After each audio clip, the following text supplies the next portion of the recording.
Hey guys, thanks for stopping by Greg's Beer Reviews today. We're out here in the backyard where my hops are growing. I can see them climbing the streams back there.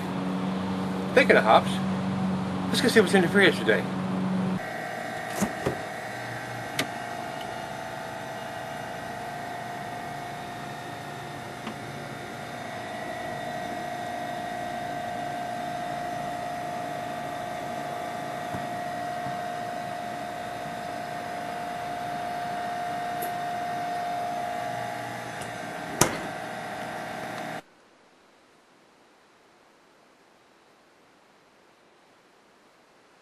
Hello everybody, thanks for stopping by Greg's Beer Reviews today. Today's beer is another one from Samuel Adams.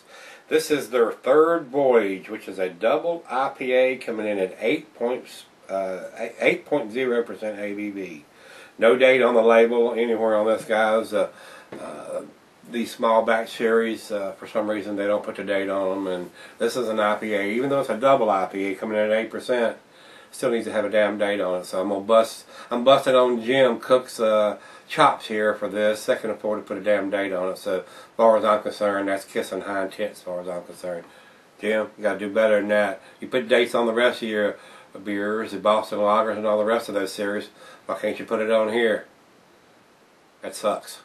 Guys, this is Boston Beer Company out of Boston, Massachusetts. American Double Imperial IPA, 8%, limited edition, brewed once, no date, IPA on top of that.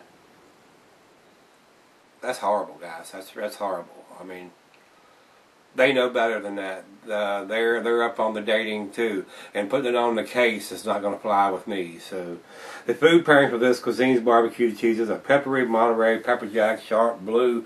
Your more pungent cheeses, even gorgonzola and a Limburger will go with this beer. The meat for this is game, grilled meat, salmon, all your grill stuff, chops, steaks, burgers, all that goes good with your IPAs and your double IPAs. Your more stronger dishes. And being 8%, it's going to keep, but an IPA is not to be cellared, guys.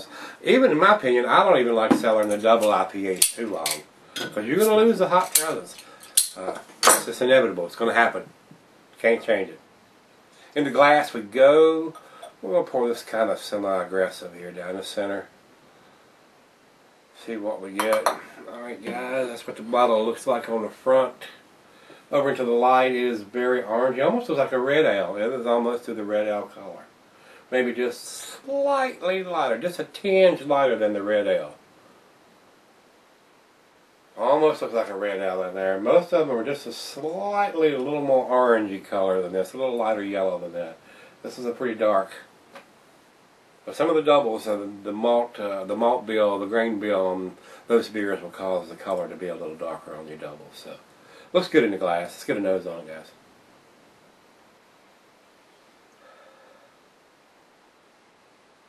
Very big, sweet, malty smell. There is some hops in there, but they're not really pungent, standing out, knock your hair back smell. And this, like I said, this stuff's been out for a little while, so this bottle probably should have been drank a little earlier than it has. Should have popped a cap on this a little while, but I haven't really had these beers that long, so a lot of times the stuff will sit on the shelf before you know how long it's been there, and that's why the dates are so damn critical. You never know.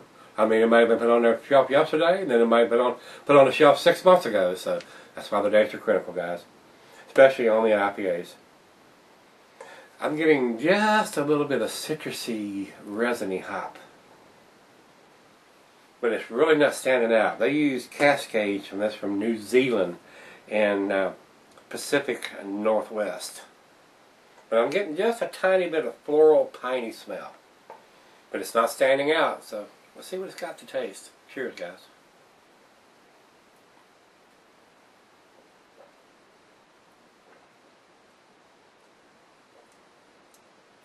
You have to tell this is a double or an imperial. It's got a little bit of alcohol. It definitely has a bitter back end on this. A lot of bitterness to the back of this.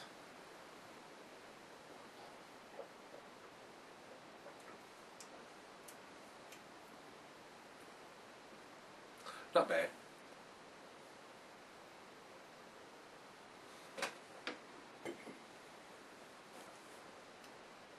Yeah.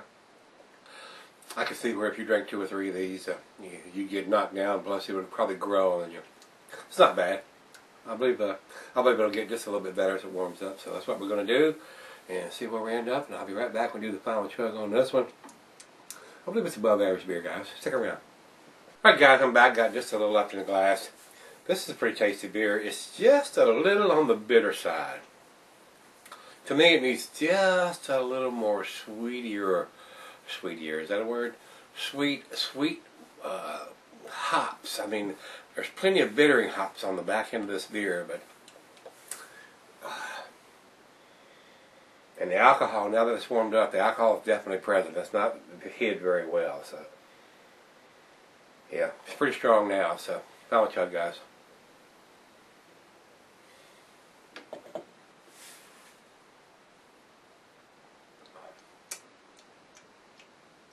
Wow. I believe I believe I'd rather have a Dogfish Head 90 than to have this. So it's okay. It's a little bit better than average, but it's not blowing my socks off or my hair back, guys. I'm gonna give it a 7, which is a B+. It would probably, if it had a date on it somewhere, I would probably bring it up to the A-.